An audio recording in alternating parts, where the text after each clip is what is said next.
Pues ustedes me dicen si empezamos o esperamos. Pues yo creo que sí, Carmen, ya estamos, yo creo que ya hay un buen número y para empezar a grabar la sesión. Y que creo que ya lo está grabando. Pues empezamos y ya que se vayan sumando los demás, solo se van a perder la primera actividad, ¿no?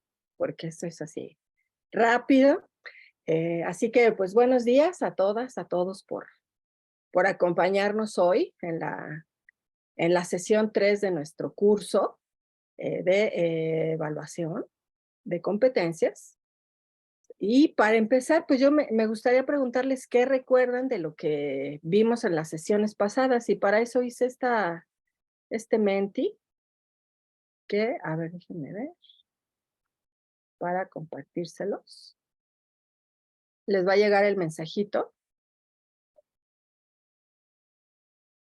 Ahí está en el chat, ¿no? Y aquí lo vamos a ver, el resultado. Entonces, en 5 palabras, ¿qué recuerdan de lo que vimos en las sesiones anteriores?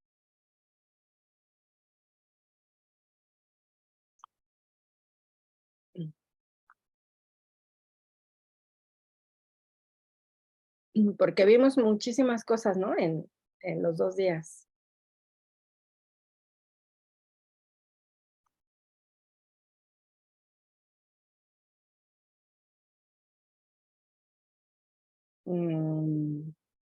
Pues, Leonor, debes revisar tu computadora porque el audio funciona bien. Tal vez está apagada tu bocina.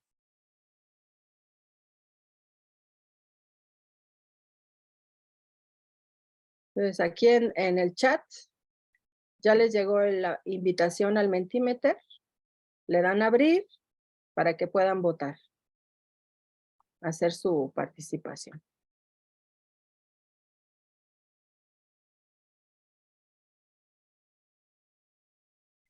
No, Juan Francisco, tienes que ponerlo aquí en el Menti. Te debe aparecer la invitación.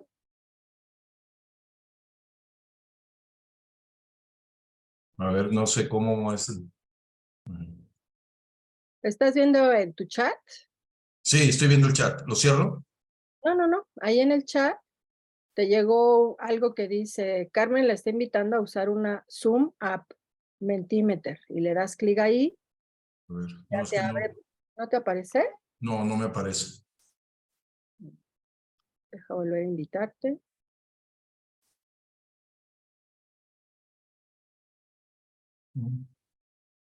¿Cierro el chat, maestro? No es necesario. Déjate, te voy a Ya, dar a liga. ya al parecer ya Ok.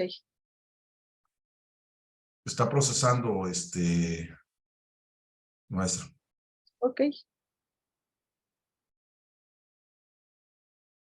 Muy bien, ya tengo uno.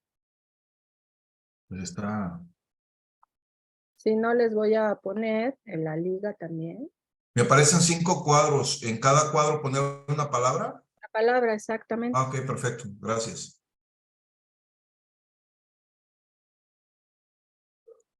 Ahí está. Muy bien. No me Ahí aparece la palabra que escribo, ¿así es? no, te debe de aparecer conforme la vas escribiendo. No, a ver. Sí, ya. Ok. Yo creo que está lento aquí. Sí, puede ser. Muy bien, ya tenemos 3 ahí, 3 participaciones. Esta es una sesión activa, ¿eh? Recuerden que no nada más es conectarse, sino que vamos a hacer cosas. Y esta es la primera. Muy bien, gracias. Aquí ya vamos viendo. Voy. Está muy lenta aquí mi internet, maestro, por eso tengo apagado el. No te preocupes, no te preocupes. Ya de cualquier manera ya lo pusiste aquí en el chat, pero sería, si lo puedes Ok, poner. perfecto. Pero sigo aquí trabajando, ¿eh? Perfecto. Gracias. Ok, ¿alguien más que quiera participar en el Menti?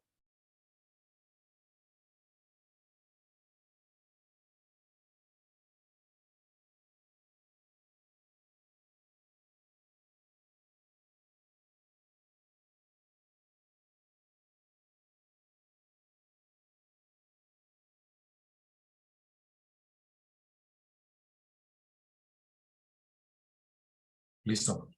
Gracias. Así, muy bien, ahí el 7. Sí, eso es. Perfecto, 9. Ya lleguemos a 10 para poder avanzar.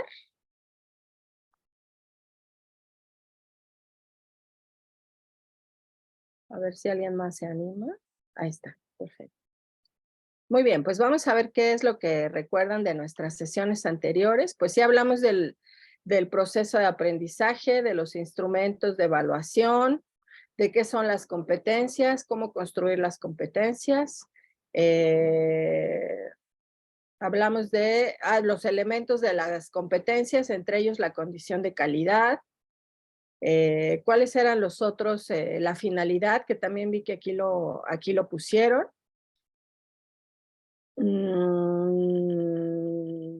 Hablamos del ciclo de aprendizaje experiencial, de la reflexión como parte de ese ciclo de aprendizaje. ¿Qué más vimos? Bueno, cómo redactar la competencia, sí. Vimos la taxonomía de Bloom, que ojalá la tengan a la mano porque la vamos a utilizar, si no ahorita les voy a compartir.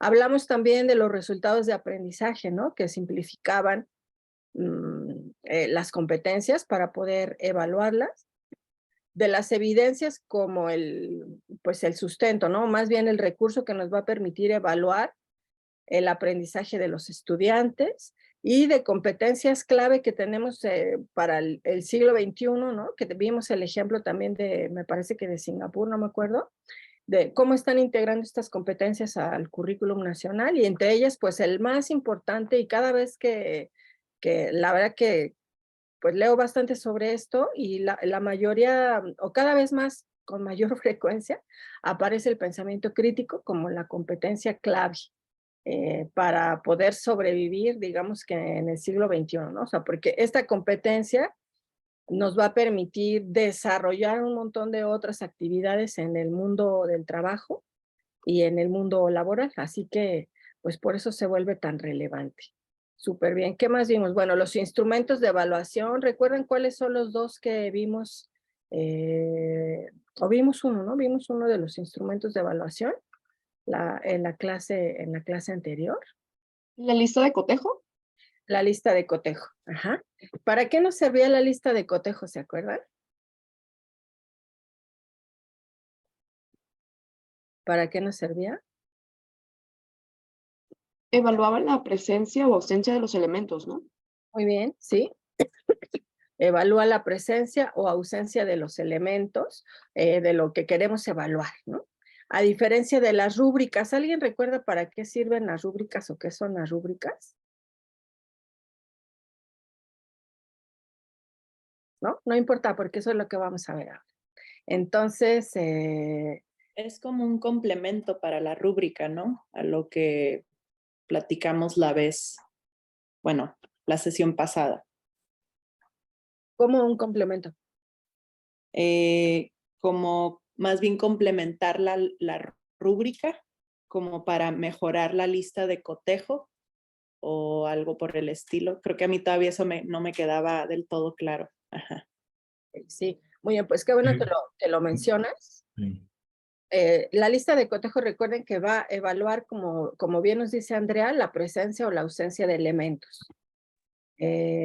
Habíamos dicho también que los instrumentos de evaluación, lo ideal es que establezcamos dimensiones que queremos evaluar, para no centrarnos solamente en uno de los aspectos, ¿no? Entonces, siempre en cualquier instrumento, prácticamente cualquier instrumento de evaluación, vamos a tener siempre dimensiones, y dentro de esas dimensiones vamos a hacer los reactivos o los ítems o los indicadores para evaluar cada uno de los aspectos. Entonces la lista, pues solo no me permite ver el alcance, ¿no? O sea, qué tanto ha desarrollado cada uno de los elementos, solo me permite ver si lo tiene o no lo tiene, ¿no? En las evidencias de aprendizaje del estudiante. Entonces, la lista yo creo que es un gran instrumento de evaluación, la verdad, que es súper útil y mucho más manejable que otros instrumentos más complejos, ¿no? que tienen, digamos, otros propósitos. Otra de las herramientas que vimos en la sesión anterior fue la escala, ¿se acuerdan? Y la escala lo que mide, vean que también tiene sus dimensiones. Y lo que va a medir la escala es la frecuencia o la fuerza de la presencia de ciertos elementos, ¿no? Entonces puede haber frecuencias de tiempo, ¿no? Como siempre, a veces, nunca.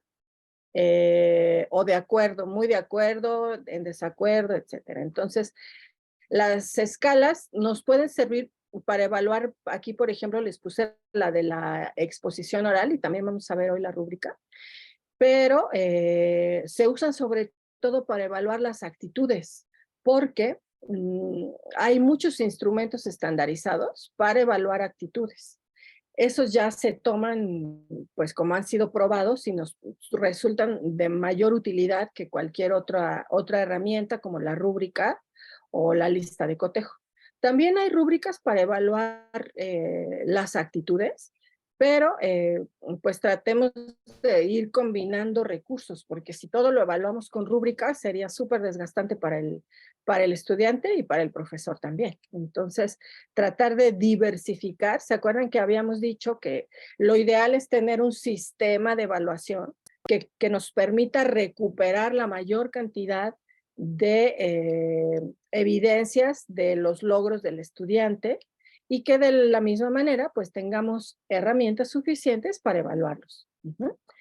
No casarse con un solo tipo de recurso, sino que tratemos de combinar, ¿no? Entonces vimos estas dos y hoy lo que vamos a ver, pues vamos a continuar con este tema del diseño de instrumentos, porque es lo más exhaustivo, ¿no? Digamos, de la evaluación. Espero que podamos también llegar hasta portafolios. Para hoy preparé lo de rúbrica, la elaboración de reactivos y espero que lleguemos a portafolios, pero si no llegamos, pues lo vemos la siguiente semana, porque sobre todo sé que tenemos muchos profesores de arquitectura y de salud y de diseño, ¿no? Y para estas tres profesiones, pues es donde más utilizamos el portafolios. Entonces creo que trabajar portafolios digitales ya es lo que necesitamos hoy en día. Entonces ver diferentes tipos de recursos que nos van a ayudar a poner los portafolios en línea para que sean también más manejables y más enfocados a cómo trabajan los estudiantes ahora, ¿no? Entonces, incluso no sé si les ha pasado, pero ya en los trabajos pues ya, pues está bien que mandes tu currículum, pero sobre todo te piden tu portafolios o te piden evidencias de lo que has hecho, ¿no? Incluso en pedagogía, que pareciera que no, pero la verdad es que sí, ya, bueno, pero ¿qué has hecho? ¿Qué has escrito? O si tienes, no sé, una microempresa, pues quiénes son tus clientes, qué trabajos has elaborado, o sea, todo eso forma parte del portafolio profesional. Entonces creo que es importante que lo veamos, ¿no? Maestro, ¿nos van a compartir la Sí, claro. grabación? Sí, tanto la grabación como la presentación. Acuérdense que Ah, tenemos la plataforma, ¿no? Que ahí están dados de alta. Y ahí les he ido poniendo las presentaciones y mm, les puse aparte un Padlet que no me acuerdo si ya lo ligué a la plataforma, donde estoy poniendo lecturas complementarias para cada tema, por ok. si quieren profundizar en alguno de estos. Pero sí, todo va a estar a su disposición ahí. Ujú. Muchas gracias, maestro.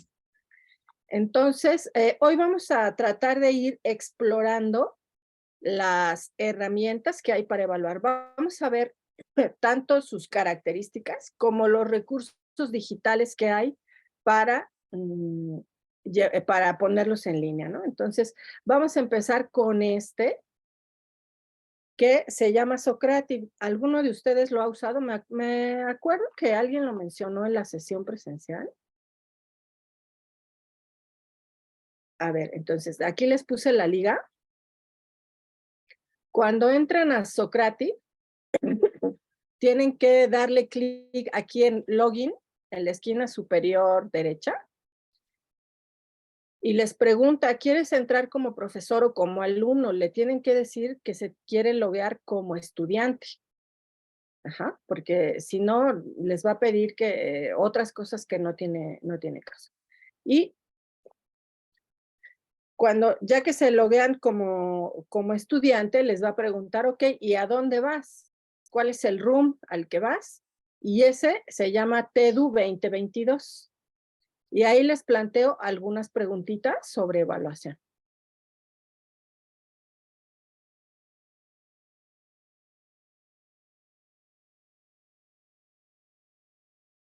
¿Hay que entrar en eso? No entendí. Sí, hay que hacerlo. Ok. Pero yo aquí, les voy a compartir la pantalla para que vean lo que yo estoy viendo, porque lo interesante de esta herramienta es que en tiempo real puedo ver quién sí está trabajando y quién no. Ujú. Vamos a dar unos minutines para que respondan el cuestionario.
¿Cuál era el room? El room es TEDU 2022. ¿Me lo repito otra vez, por favor? TEDU 2022. Gracias. Ahí ya vi que ya entraste. Ajá.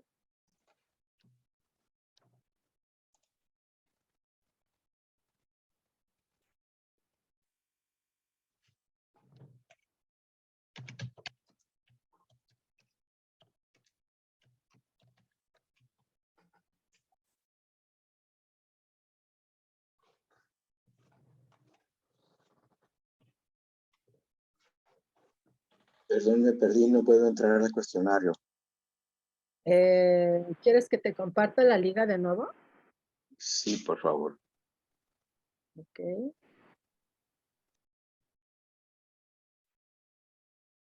Aquí.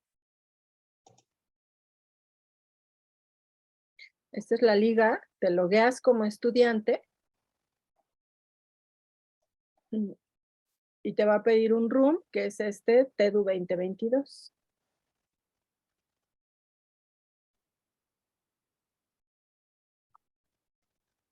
Muy bien, ya casi terminamos.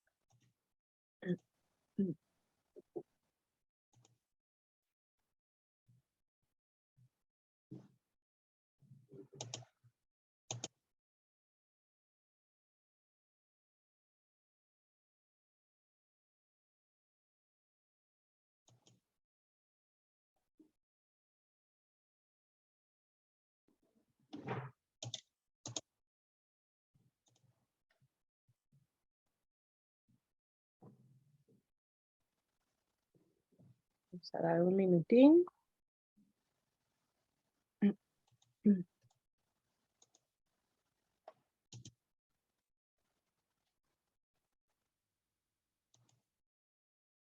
¿Habían usado esta herramienta en otra ocasión? ¿No? No, pero está muy interesante el cómo se puede ir viendo qué preguntas. Yo creo que la mayoría fallamos las mismas. Sí, sí, parece que sí. Ok, José Leonardo, Alejandro nos dicen que sí, muy bien. Pues esta herramienta se llama Socrative. La versión que estamos usando es una versión libre, por lo cual solo tengo un room que puedo compartir con mis estudiantes, pues como estamos haciendo ahora, pero uno a la vez, es decir, no puedo tener varias actividades al mismo tiempo, ¿no? Yo lo uso sobre todo para este tipo de actividades en tiempo real, porque pues trae al estudiante, ¿no?, la atención hacia lo que estamos haciendo. Como ven, aquí puedo ver los nombres de los que entraron, el puntaje que obtuvieron, falta evaluar la 1 y me muestra las respuestas, ¿no? Aquí en mi librería están todos los cuestionarios que tengo. Ya estoy a punto de llenar mi cuota, ¿no? Entonces, pues ya hay que ir borrando algunos que a lo mejor tengo repetidos.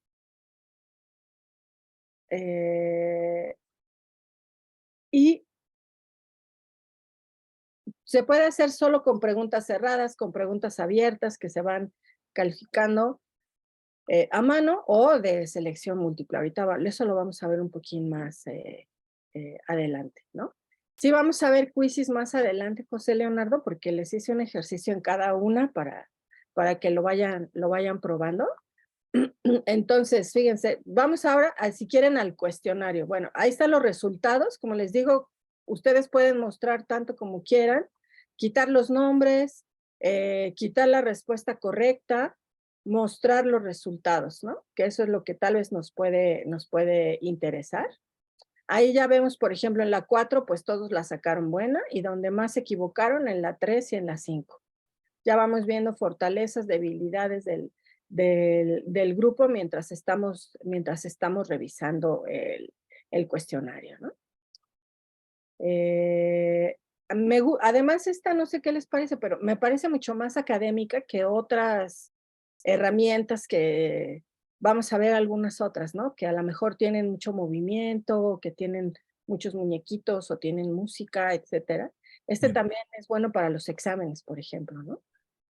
Maestra, ¿está considerando usted la herramienta de proyecto integrador? ¿Cuál? El proyecto integrador. Ya, sí, para la evaluación. Ujú. Sí, eso lo que vamos a ver es con qué evaluamos, ¿no? Que el proyecto integrador, que sería, pues, Ok. rúbrica. Muy bien, gracias. El proyecto es a su vez una estrategia de aprendizaje. Sí, sí, sí. Eso lo utilizamos mucho en medicina. Sí, totalmente.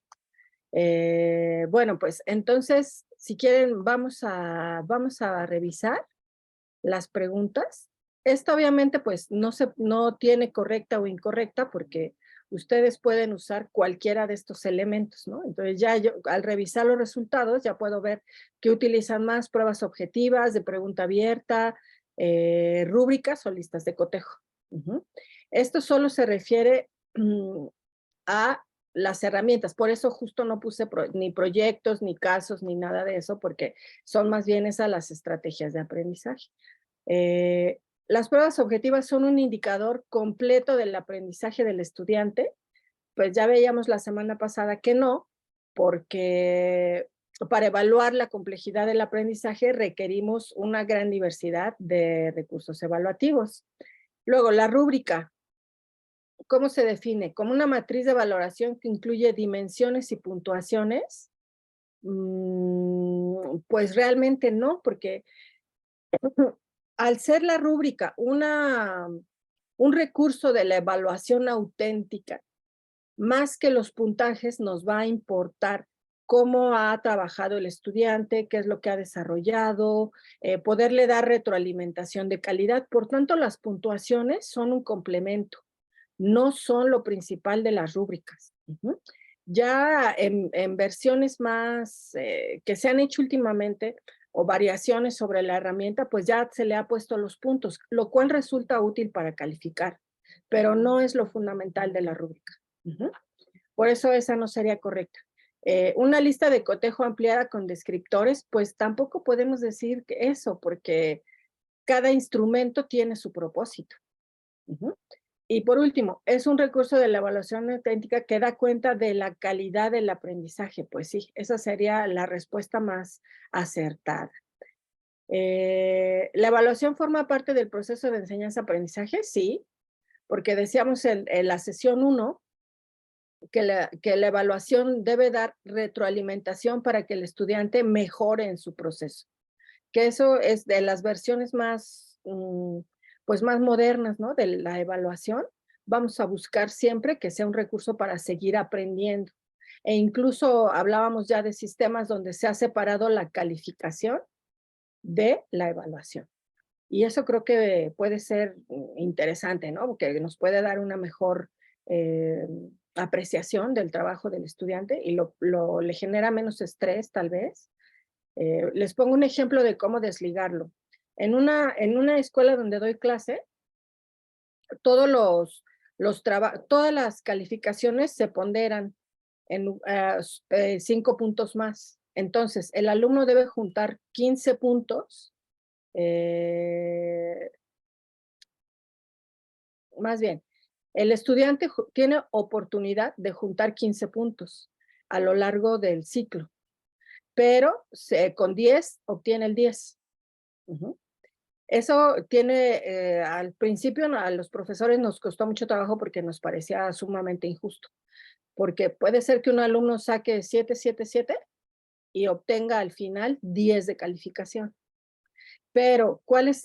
Al final lo que hemos visto, digamos, es que los alumnos, cuando tú les evalúas la realidad de su trabajo a través de los comentarios y le asientas la nota, pues tiende a mejorar en la siguiente entrega, sin que esto perjudique su calificación, porque al final sacará 10.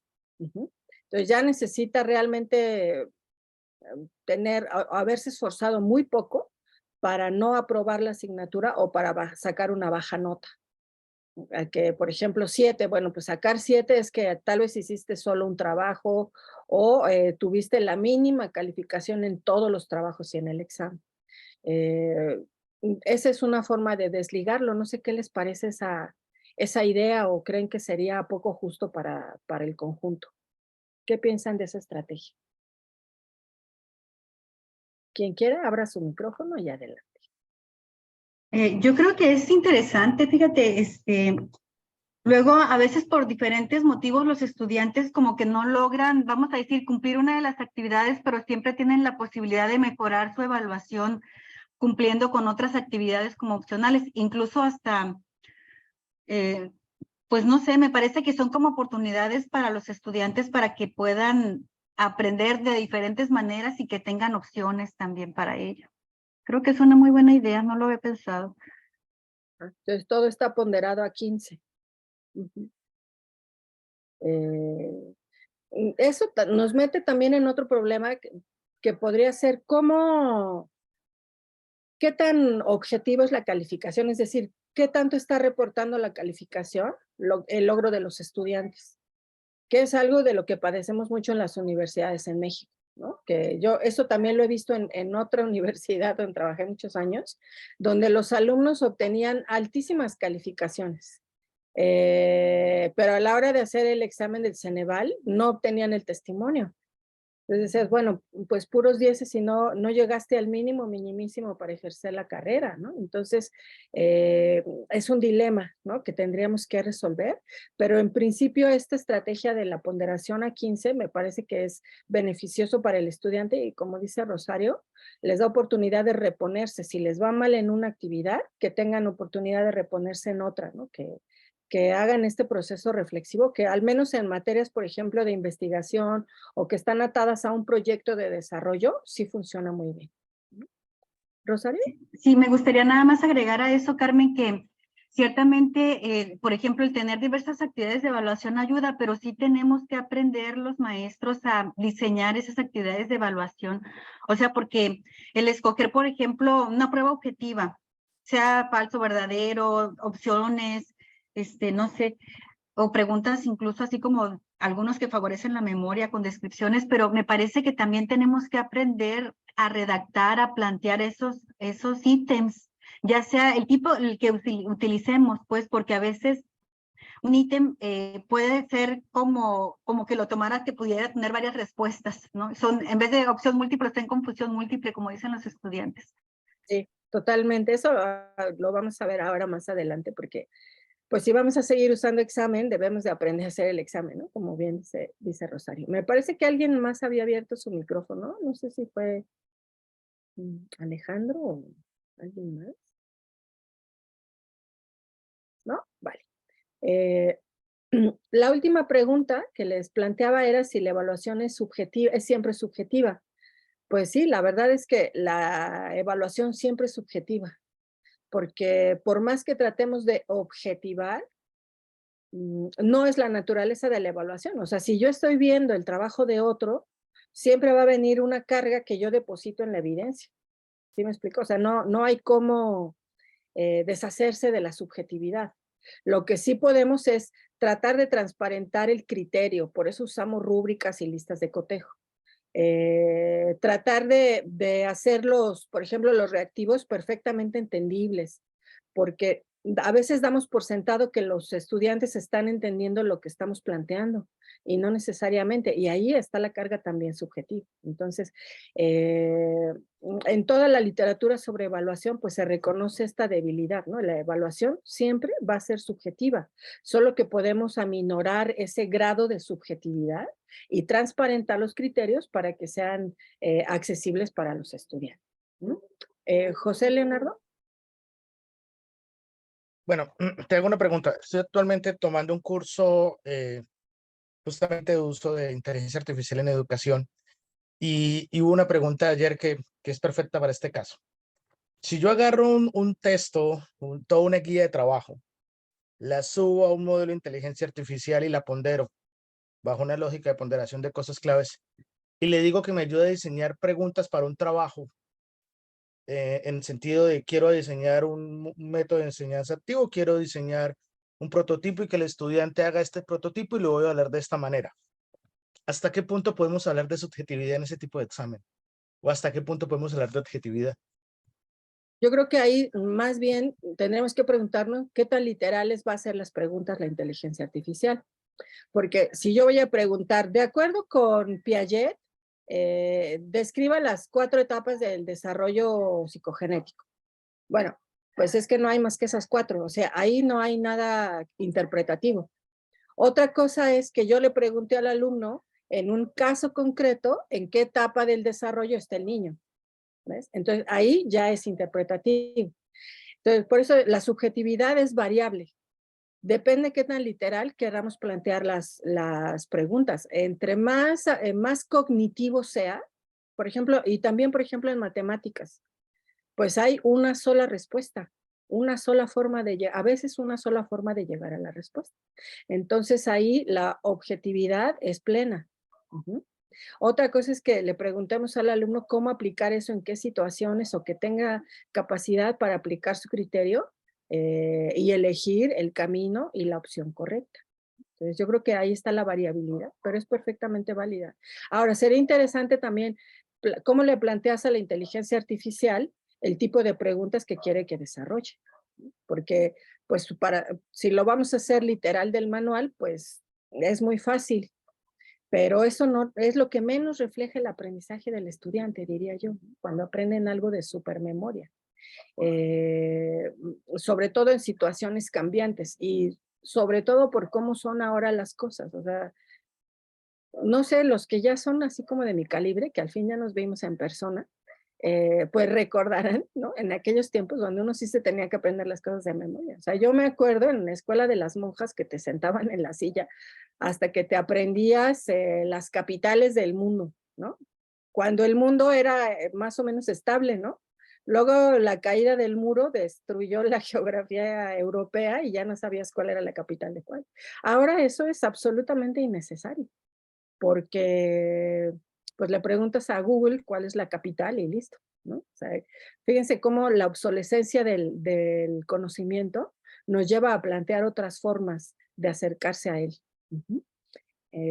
Ahora, hay cosas que sí hay que saber de memoria, o sea, eso es inevitable, como también lo decíamos en la sesión 2.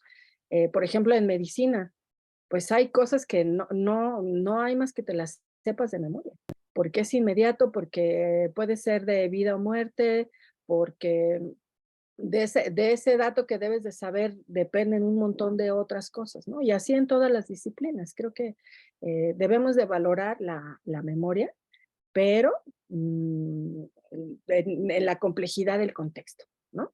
Así que, bueno, pues esa era sobre la pregunta de la subjetividad.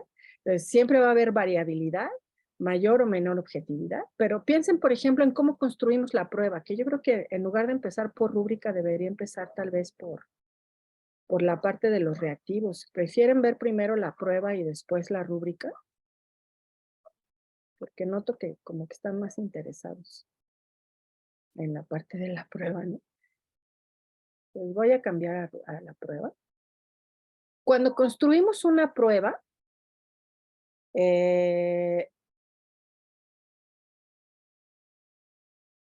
ya en la construcción de la prueba hay un criterio. Ajá. No hay, piensen por ejemplo en las pruebas de Ceneval. Algunos de ustedes estoy segura de que trabajan o que han hecho reactivos para el Ceneval. O que están en los consejos técnicos o en los comités académicos de las pruebas de su profesión.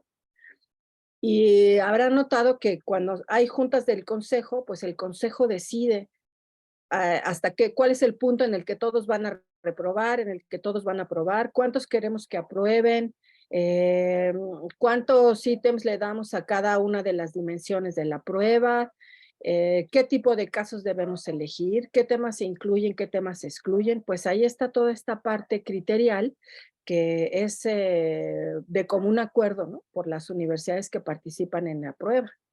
Entonces vean que incluso en este tipo de recursos vamos a tener este grado de subjetividad. Ahora, ¿qué es una prueba objetiva? Pues una prueba objetiva nos va a permitir medir, aquí sí aplica la palabra medir, el grado de conocimiento sobre un tema específico. Al ser objetiva nos permite además comparar. Porque, por ejemplo, si todos estudian diseño, en cualquier universidad deben de tener un mínimo para poder ejercer la carrera. Ok, pues eso debe darnos un cierto grado de comparabilidad. De otro modo, la prueba pues no tendría mucha utilidad. Por eso las pruebas objetivas tienden a estandarizarse.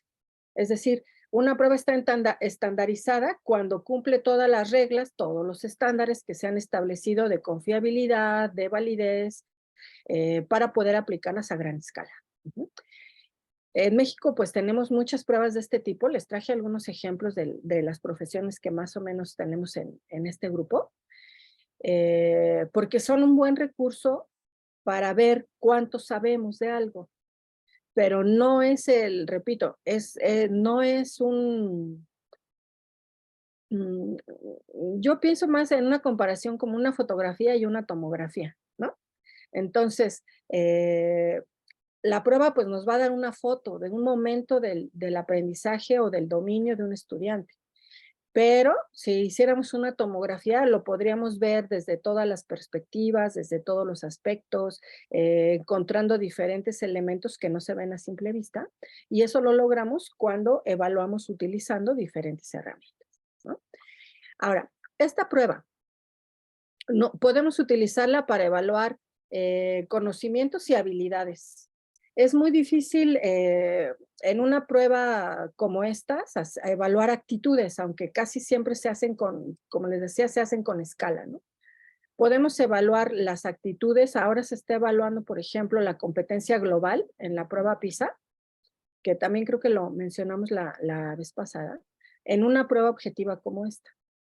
Entonces, digo, bueno, pues eso es un indicador, pero no sé realmente si lo está evaluando, ¿no? O sea, todavía hicieron apenas el primer piloto, hay que ver cómo se va desarrollando, ¿no?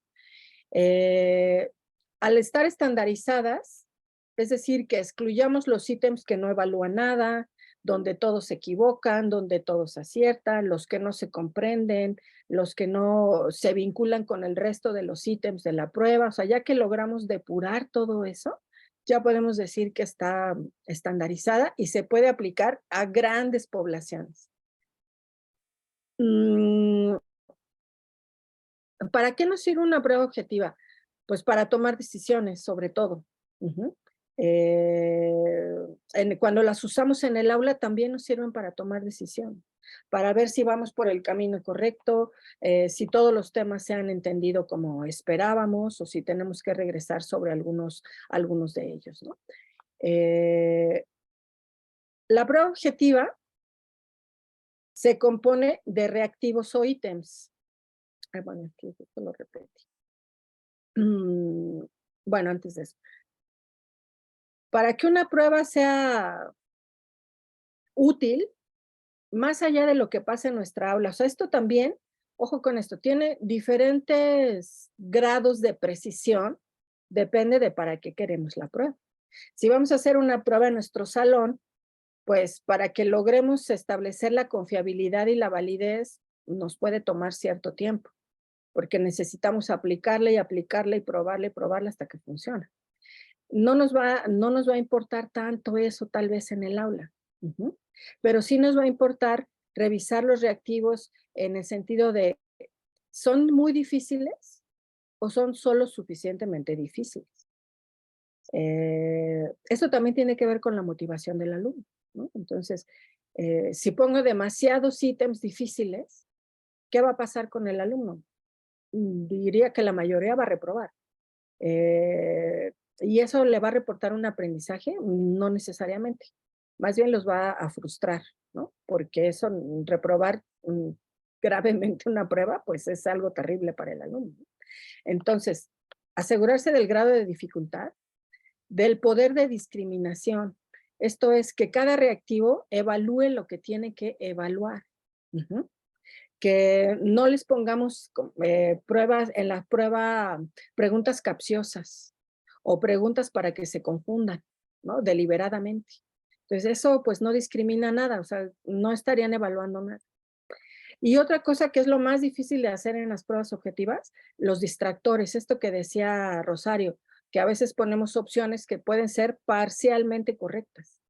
Y cuando una prueba objetiva tiene respuestas parcialmente correctas, ya no está evaluando nada. Entonces, eso es, en mi opinión, lo más difícil de hacer, la verdad, en un reactivo, los distractores. Entonces, ahorita vamos a hacer un ejercicio. Juan Francisco, ¿quieres comentar algo? Sí, maestra, me estaba acordando ahorita que eso en medicina es muy común. Sí. No, y en Muy todas, común. en todas. Nos ponen Sí, las parcialmente correctas o ¿saben algo también que a veces pasa mucho? Hacer énfasis en el error. Es decir, si ya sabemos, porque hemos dado 5 veces la misma materia, que los alumnos siempre se equivocan en lo mismo, siempre, ¿ya para qué lo ponemos en el examen? ¿No? Ya no tiene ningún sentido. O sea, lo ideal es que si siempre se equivocan en el mismo punto, expliquemos, abordemos ese punto desde distintas perspectivas, pero ya no tiene ningún sentido ponerlo en el examen, porque ya sabemos que esa la van a sacar mal. Entonces ya es algo deliberado ponerlo, ¿no? en el examen y no, como que no es lo más correcto y tampoco les estaría dando un reflejo del aprendizaje del grupo. Entonces, aquí lo que estamos buscando es saber cuánto saben nuestros alumnos y cómo podemos apoyarlos de mejor manera, ¿no? Ahora, ¿cómo hacemos un reactivo? Bueno, antes la definición que me la salté. El reactivo puede ser una pregunta, un problema o un dato que genera una respuesta. Vean que no todos los reactivos son preguntas, pero la mayoría de ellos va a incluirlo. Ahorita vamos a ver los diferentes tipos. Los reactivos, primero, apegados a una tabla de especificaciones. Aquí, ¿a qué me refiero? Pues deben establecer las dimensiones de lo que van a evaluar. Si yo voy a evaluar, ¿qué les digo? A ver, Alejandro, en mercadotecnia, ¿qué puedo evaluar en la primera unidad de tu materia? Bueno, la mezcla promocional, la mezcla de mercadotecnia. Ok. Entonces, ¿qué es precio, plaza, producto, promoción? ¿Es eso? Permíteme, porque están ladrando mis perritas. Es la mezcla promocional, es de mercadotecnia, es publicidad, promoción, producto y precio. Entonces a mí me interesa mucho que ellos sepan eso, ¿no? Es la primera unidad que se ve. ¿Ok? Entonces, si yo hago mi tabla de especificaciones, debo dedicar ciertos ítems a precio, a promoción, a publicidad y a producto. Porque puede ser, y eso la verdad que es lo más frecuente que vamos a encontrar en las pruebas de aula, que nos enfoquemos en evaluar demasiado una cosa y olvidemos las demás, ¿no? Entonces, a eso se refiere la tabla de especificaciones. Las bases o las preguntas o los reactivos que planteemos no deben de tener, no deben dejar lugar a dudas. No deben ser interpretativos en lo posible. Centrarse en lo relevante del contenido y lo necesario para su solución. A veces por hacer un examen más difícil les preguntamos un detalle que tal vez no es tan relevante, ¿no? A la hora de aplicar el tema. Entonces, es mejor ir directo a lo que es sustancial de nuestro tema. Ser original en el planteamiento, bueno, pues eso es más relativo, ¿no? Evitar las respuestas textuales, esto que decíamos hace rato. Por ejemplo, en una materia que doy donde los exámenes los hacen pues personal de soporte que no somos los profesores, las preguntas son, defina las 3 perspectivas que plantea Morales y Morales sobre el género. Pues, ¿cuál Morales y Morales si leyeron, no sé, 200 páginas para ese solo tema? Entonces, creo que eso no nos ayuda a saber cuánto sabe el alumno. No sería importante que defina las 3 perspectivas de Morales, porque tal vez vio 20 perspectivas en las 200 páginas que leyeron. Pues, ¿cuál es la relevancia de ese detalle? Entonces, las preguntas textuales no son valiosas, ¿no? En realidad. Los estereotipos de género culturales hay que evitarlos. ¿A qué se refiere eso, por ejemplo? Las mujeres de una localidad, bueno, si para mi ítem no es relevante que sean mujeres, hombres o avestruces, ¿qué importancia tiene que le pongan las mujeres, ¿no? O en una escuela pública, pues es una escuela, o sea, ¿es importante que sea pública o privada? Si no es relevante para el contenido, entonces es un sesgo. Entonces, ese tipo de elementos, pues hay que evitarlos. Sobre todo, piensen ahora cómo son los alumnos. Los alumnos son ahora muy sensibles a los temas de la injusticia, de las etiquetas, de la discriminación. Entonces, yo creo que más que nunca debemos de tener cuidado con este tipo de expresiones. Evitar bueno, esto de las referencias lógicas. Ok. En cada pregunta debemos de plantear un solo problema o un solo caso a resolver, a menos que sea un multireactivo, que eso ya lo podemos ver también más adelante. En nuestra base o pues en la base de la pregunta debemos de dar suficiente información para que pueda interpretar lo que le estamos preguntando. Incluir las instrucciones, es decir, debe responder, seleccionar, marcar, subrayar, arrastrar, relacionar o qué es lo que tiene que hacer.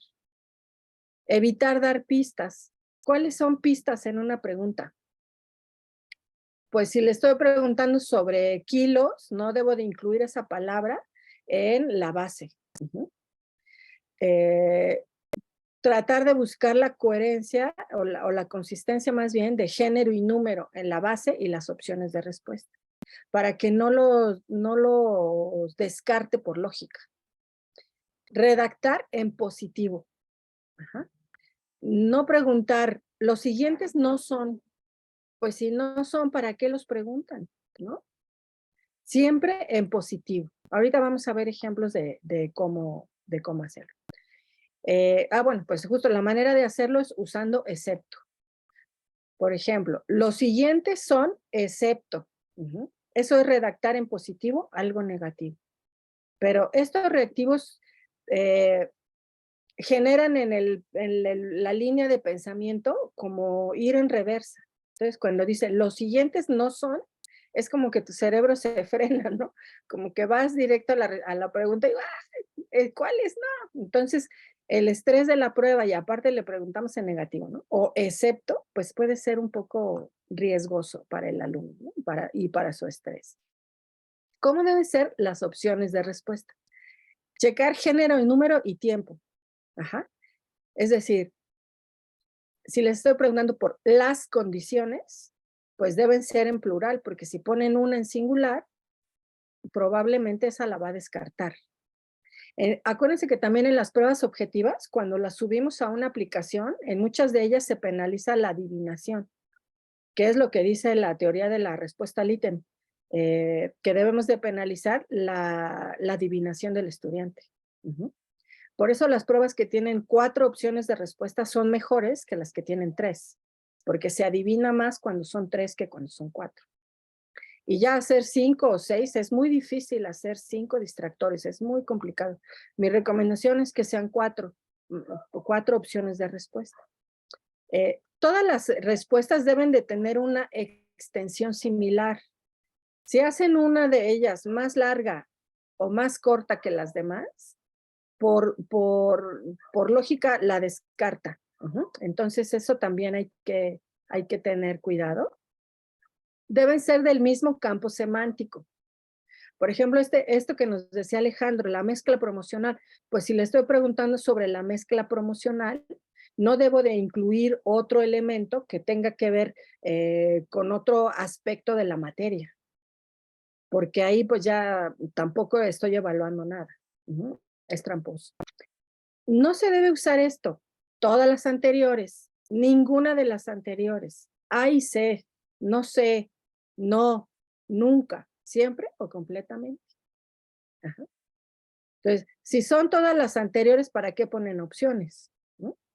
O si no es ninguna de las anteriores, pues ¿para qué pusieron esas? O sea, eso es como ya, no sé, no sé, a mí se me hace como de pereza, ¿no? Como que ninguna de las anteriores, pues ya le dio pereza al profesor buscar opciones que sí fueran. Es lo que podría pensar el alumno. A y C ya no se puede poner porque pues casi todas las aplicaciones van a hacer un mix cada vez que se abra el ítem. Y entonces A y C nunca es lo mismo. Entonces, eso evítenlo. Esto que les estoy poniendo son las normas internacionales para hacer pruebas. Pero yo he visto incluso en pruebas de la UNAM o de universidades pues de muy buen nivel que incluyen este tipo de respuesta, pero es totalmente inadecuado. Esto y las preguntas en negativo. Si le voy a preguntar números, fechas o cantidades, deben ordenarlas de menor a mayor, para que el alumno además no haga ese esfuerzo mientras contesta la pregunta. Vean que todo además está pensado para el momento de la prueba, porque piensen que el alumno está en un momento de estrés, ¿no? Y lo que debemos de hacer en la prueba es disminuir el grado de estrés del estudiante. Entonces, estos pequeños pasos van a hacer que se centre solamente en responder la prueba, en lo que realmente sabe. No se va a preocupar por otras cosas. La respuesta correcta debe ser solo una. Debe ser incuestionable. Y debe ubicarse aleatoriamente. No poner todas las correctas en la C, ¿no? Eso a veces en las pruebas de papel pasa, ¿no? Que pues este maestro siempre pone las correctas en la C, pues ya 10 es para todos, ¿no? Y los distractores deben ser plausibles, es decir, que el alumno los puede elegir por alguna razón. Que sea posible, pero no correcto. No deben ser parcialmente correctos. La más correcta es no. O sea, solo hay una correcta y las demás son incorrectas. Y no debe incluirse errores comunes, esto que les decía hace rato, ¿no? Esas son todas las características que debe tener una prueba. Tanto la base, las opciones de respuesta y la respuesta correcta. ¿Hasta aquí vamos bien? ¿Vemos un ejemplo? Antes de que hagan el suyo, ¿no? Porque quiero explicarles también los tipos de reactivos. Este es de arquitectura, porque tomé de las pruebas de Ceneval ejemplos, ¿no? Voy a leer este segundo porque está más fácil. Una empresa editorial proyecta la reproducción de una revista nacional con el costo más bajo por ejemplar, un tiraje superior a 100 millares y en corto tiempo de producción. ¿Qué tipo de reproducción offset se necesita para atender este proyecto? ¿Digital, tampografía o rotativo? Aquí los diseñadores que nos digan la respuesta correcta.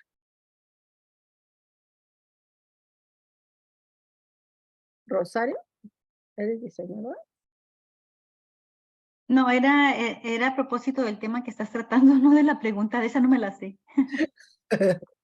Vale, ¿algún diseñador, diseñadora, arquitecto, arquitecta, alguien que nos quiera ayudar? ¿No? Porque estoy viendo que no copié la respuesta correcta, pero no importa eso, o sea, lo que importa es que vean la estructura de la respuesta, digo, de la pregunta. Vean que en la base plantea un caso, una situación, y hace un reactivo de cuestionamiento directo. ¿Qué tipo de reproducción offset? Seguramente que hay una sola opción de respuesta correcta. Otro ejemplo. Estos son de comunicación. ¿Alguien de comunicación que nos quiera leer alguno de los reactivos? Este primero, el del calzado.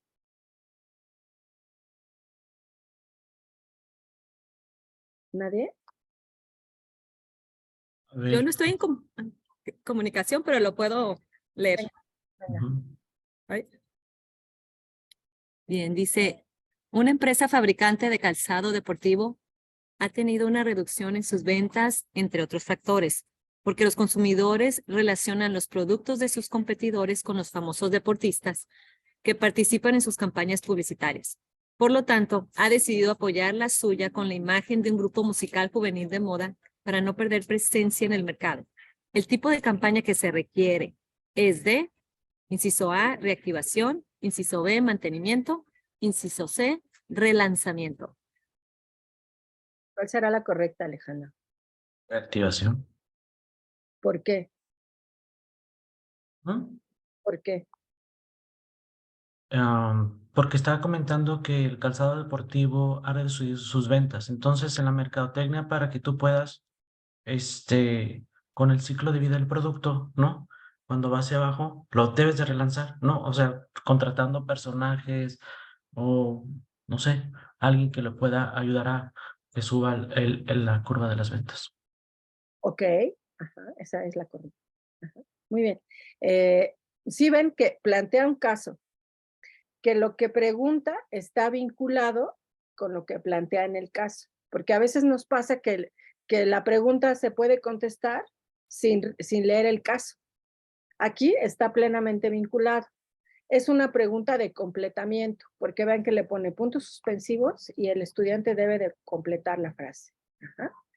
Y aquí este otro, bueno, está complicadín, este reactivo, pero hay diferentes tipos de reactivos. Ya vimos de completamiento, esta es de selección de elementos, en la página de internet de un centro educativo, es selección de elementos. Vean que abajo tiene que relacionar, elegir de las dos columnas y relacionar. Este es muy complicado, ¿no? Para el estrés, piensa en el estrés. Yo pienso mucho en el estrés del alumno en la prueba, la verdad, pobrecito. Entonces, pero estos son muy buenos reactivos, porque tiene que elegir diferentes elementos, asociarlos al caso y elegir el correcto. En este otro, también, ¿dónde está?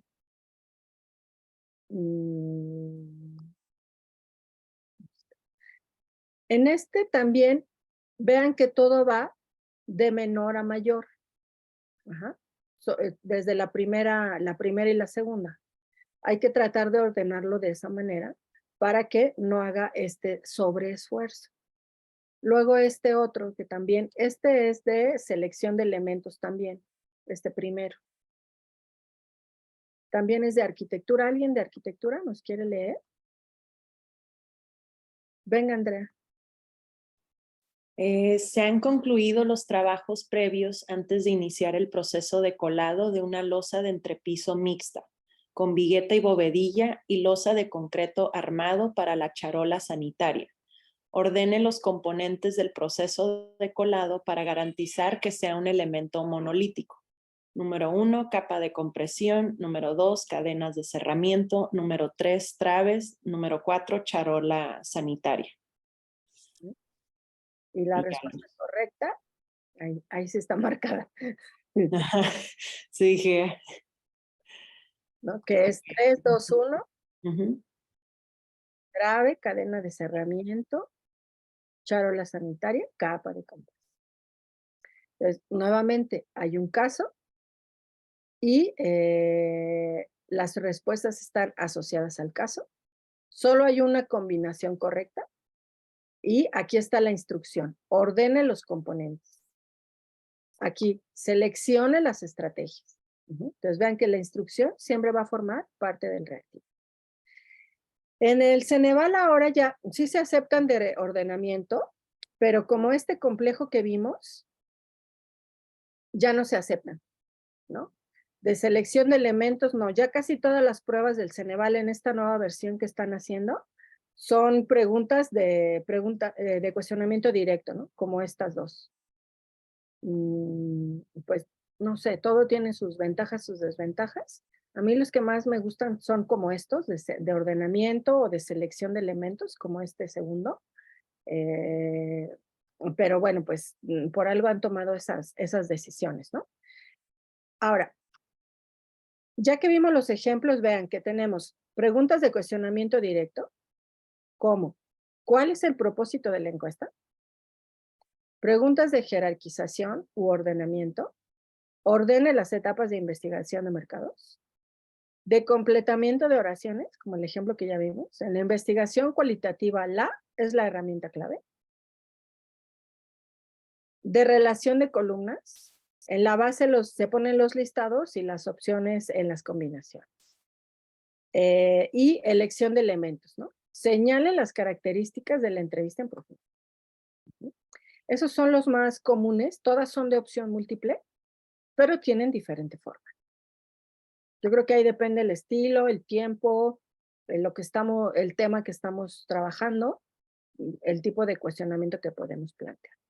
¿Cómo ven? ¿Ya se sienten listos para hacer un reactivo? ¿Sí? Venga, pues. Pero puede ser de cualquiera, maestra, Sí. o alguno en especial. No, pues el que tú quieras, siempre y cuando cubra con los requisitos, ¿no? Que ya estuvimos revisando. Súper. Antes de ir al ejercicio, Rosario, ¿nos quieres compartir algo? Fíjate que yo lo que pensaba, porque ya habíamos platicado de que era importante poder tener la habilidad de redactar bien un ítem, con esto, por ejemplo, que tú nos muestras, ¿no? Que son diferentes, que depende para qué los queremos, etcétera. Pero yo creo también que una cuestión muy importante antes de empezar a hacer un examen es que el examen no es como una lluvia de ideas, ¿no? Sino a ver qué ítems se me ocurren, sino que cuando uno elabora la tabla de especificaciones, normalmente haces como un mapa de cuáles son las competencias o las evidencias que buscas obtener. Y si, por ejemplo, yo en una unidad tengo 5 competencias o 5 evidencias que busco en los estudiantes, primero pues tengo que hacer como qué es lo que quiero que sepan de cada uno de esos temas o de esas competencias, incluso cuál es más, como diferenciar entre la complejidad entre los mismos, porque hay unos que son más fáciles y otros más complicados, entonces la puntuación que le das al final cuando vas a ponderar el examen o el instrumento, pues tiene que ser diferenciada también. O sea, porque como lo mencionaste al principio, pero yo creo que sí es importante que veamos que no empezamos a hacer el examen como que a ver qué se me ocurre, sino que desde antes hacemos como una pequeña tablita como el mapa del examen, ¿no? Y luego ya empezamos a redactar los ítems. Exacto, que sería hacer esta tabla de especificaciones o tener cuando menos señaladas las dimensiones, lo más relevante de cada tema, lo que quiero evaluar de cada uno de los temas, ¿no? En la evaluación de competencias, pues sí, las pruebas nos pueden ayudar. No necesariamente, no sé, la prueba es una evidencia y una herramienta al mismo tiempo. Y sí dan cuenta de lo que han logrado los aprendizajes, pero es como un paso previo, ¿no? A la ejecución concreta o la solución del problema. Ujú. Totalmente de acuerdo. Entonces vamos a hacer nuestro ítem. Y en la semana que viene vamos a tratar ya de integrar todo un sistema, ¿no? Ya con todo lo que hemos visto. Eso es lo que vamos a hacer la siguiente semana. ¿Vale? ¿Alguien quiere? Bueno, si ya lo tienen, pues adelante. Vamos a dar unos minutines. ¿Lo vamos a comentar, licenciada, o lo vamos a subir o cómo está? No, vamos a compartirlo aquí.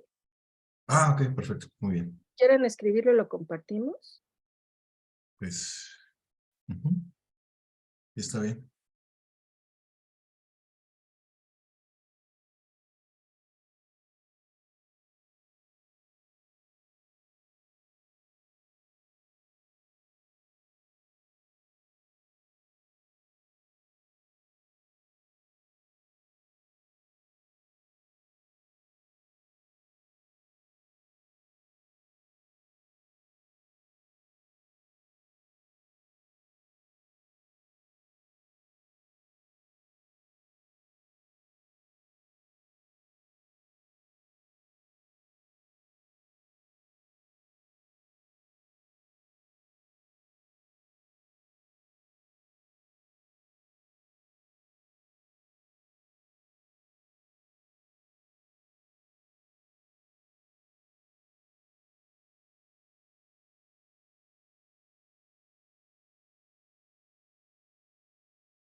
¿Alguien quiere compartirlo?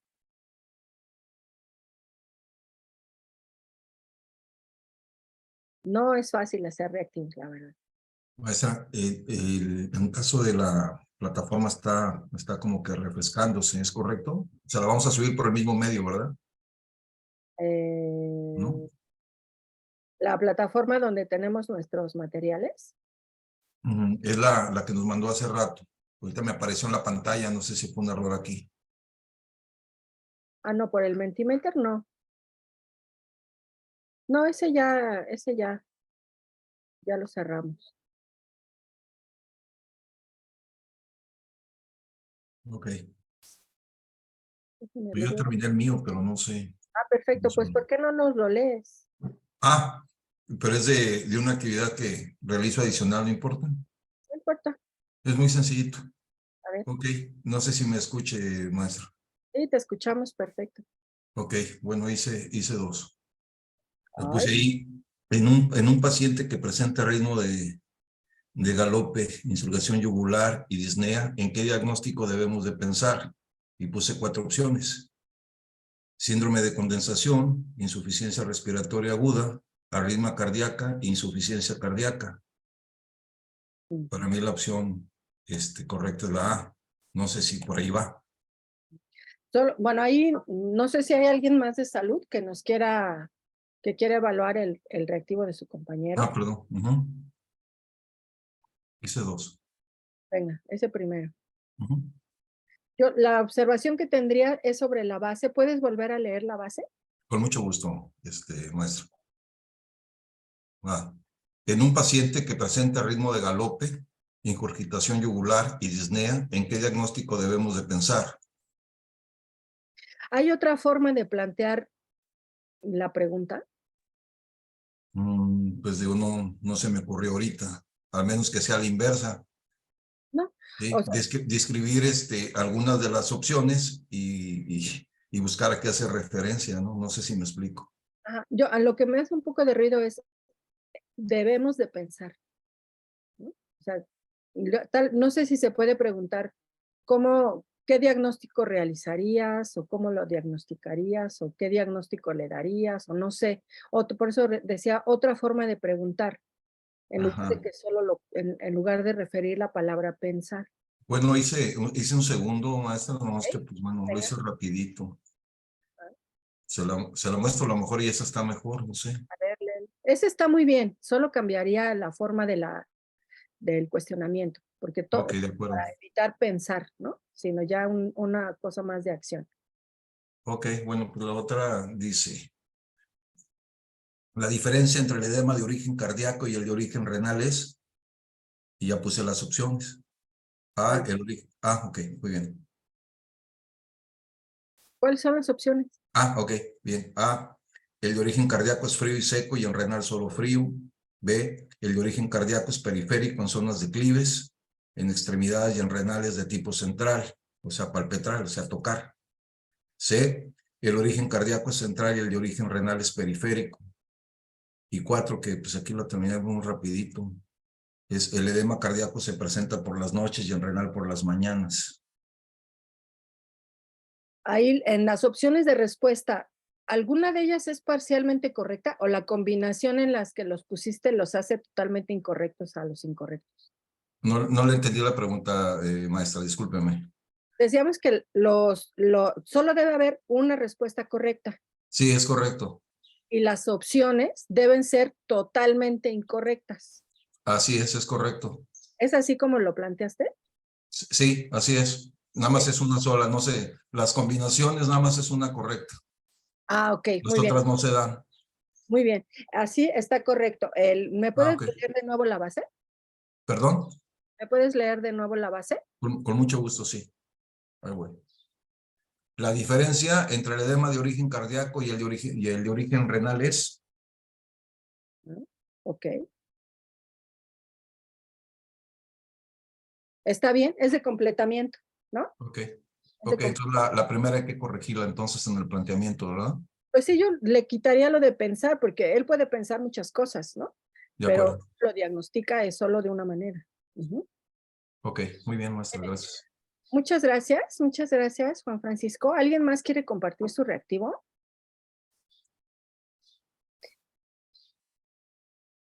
Estos reactivos que nos plantea Juan Francisco también se pueden plantear como un casito, ¿no? Como el primero que planteaste. Un paciente presenta, ¿no? Sí. El segundo es ya de cuestionamiento directo, no tiene una situación concreta, pero yo creo que tampoco necesitamos tener todos los reactivos asociados a un caso o problema, ¿no? Pueden ser directos como este. Sí, y aquí hago referencia, maestra, a lo que hace rato comentaba usted sobre la inteligencia artificial. Yo estoy totalmente de acuerdo. Por ejemplo, en el caso de la salud, no podemos apostarle ahorita a ese tipo de tecnología. En la industria, sí, porque ahorita se está teniendo un enfoque muy rápido de la optimización de procesos, en la cual sí nos podemos apoyar.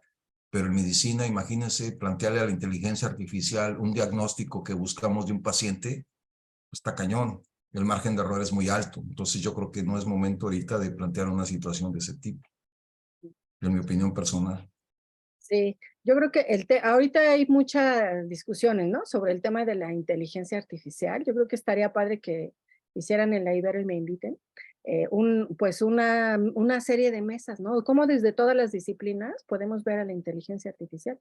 Porque esto que comentas es súper interesante. O sea, en el campo de la medicina la inteligencia artificial ha avanzado muchísimo, pero toda esta parte de la sensibilidad, de cómo hacer el diagnóstico, no solo a través del dato objetivo, sino yo tenía un médico que me decían, antes de revisar cualquier prueba, me decía, primero quiero verla. Y entonces se paraba como a 3 metros de mí y observaba. Digo, bueno, pues esa es ya la sensibilidad que le da el dominio de la profesión, ¿no? Sí, a mí me llamó mucho la atención el ejemplo que puso de la fotografía ay,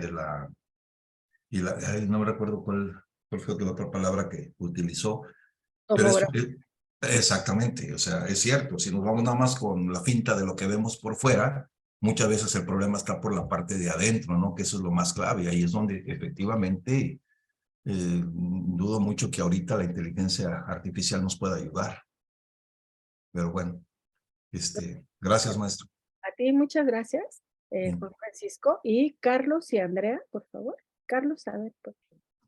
Hola, buenos días. Más bien yo voy para... es pregunta. Mi materia es muy difícil que poner respuestas que sean iguales a cada alumno. Es más, si tengo una respuesta igual a otro, casi está mal, ¿no? ¿Cómo podría? Voy a hacer como un IRE, ¿no? Le puedo decir a los alumnos, calcúlame el factor de coincidencia de gasto de agua de litros por minuto de una vivienda de 4 personas con aparatos ahorradores. Ahí entra el factor tiempo.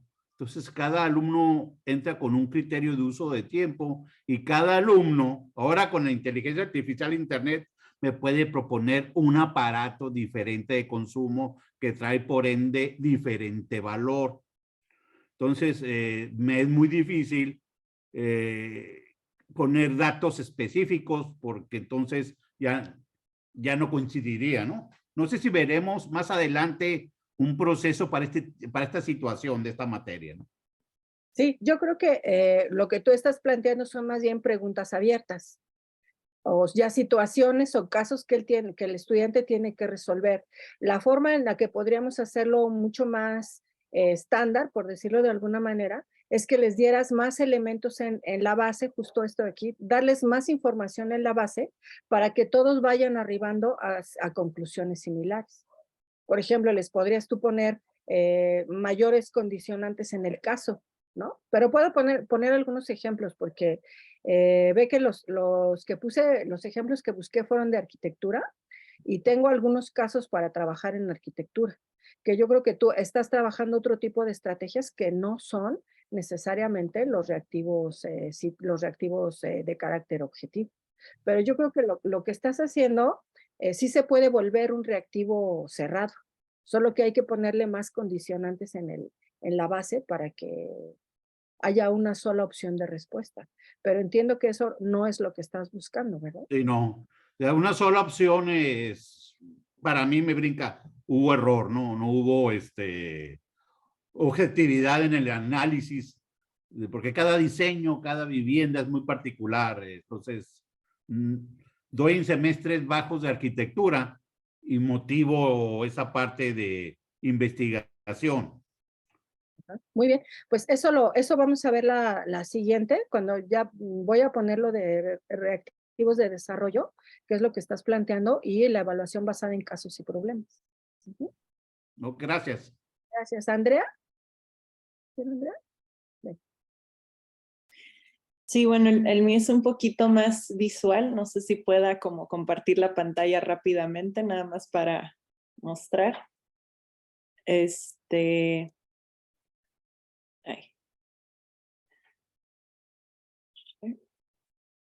Este es como un ejemplo muy, muy típico que yo recuerdo. Bueno, yo doy una materia de diseño, entonces, pues más que una prueba objetiva, es más el proyecto y todo el conjunto lo que evalúo, pero yo recordando ahorita mucho los exámenes que tuve en la carrera, este fue uno que me brincó un poquito, que es identifica los elementos de la siguiente construcción, ¿no?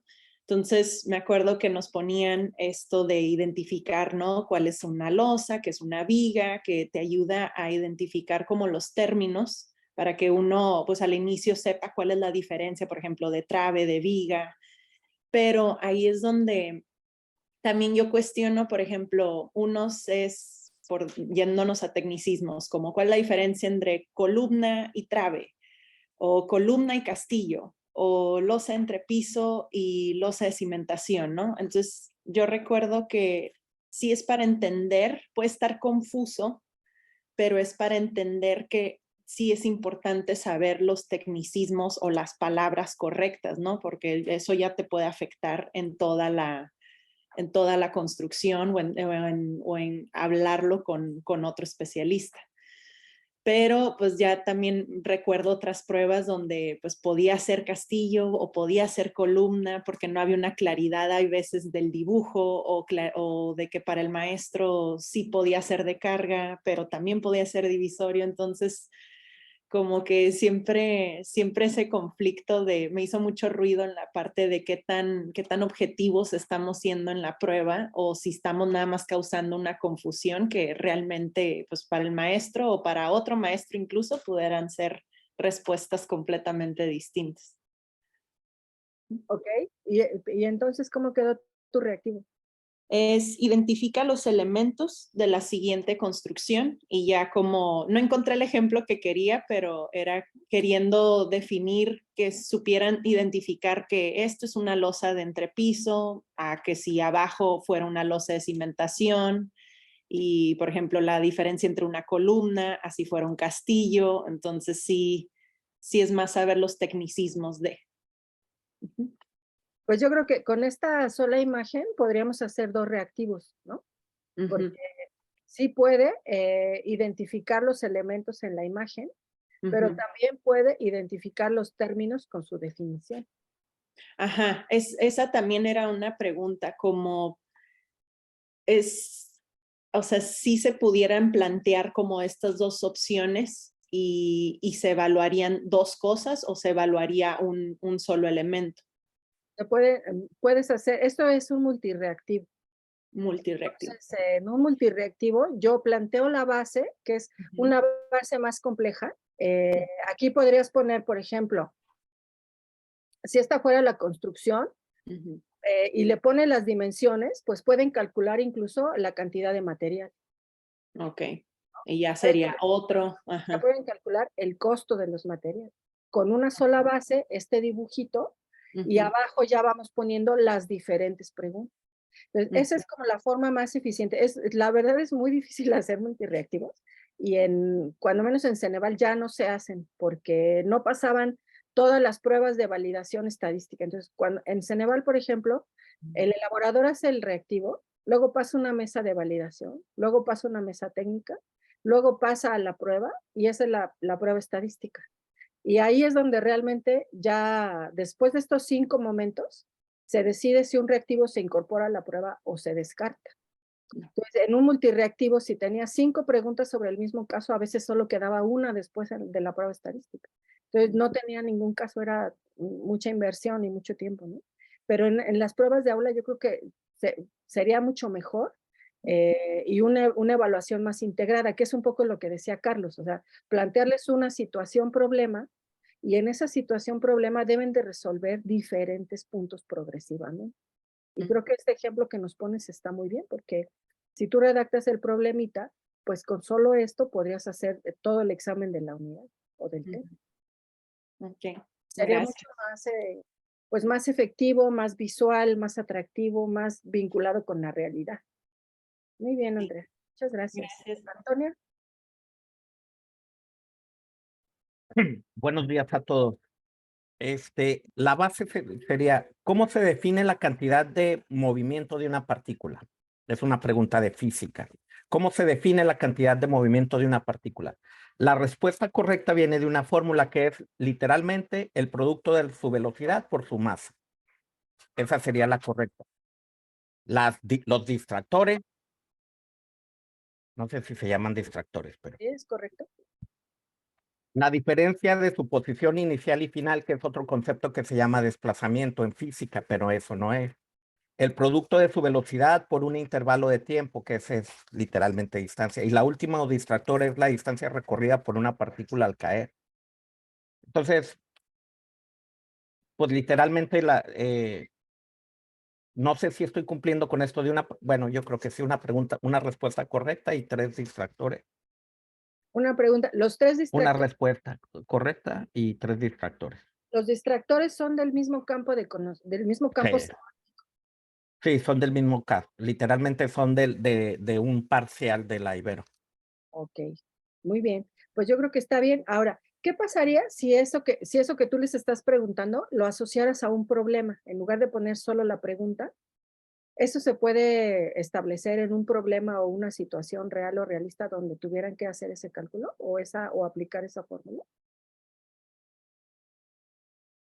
La técnica que uso es primordialmente la evaluación, son ejercicios, problemas que tienen que solucionar, pero esto lo meto como teoría un poquito para que intenten los muchachos aprender la lógica de lo que van a resolver, el conocimiento teórico.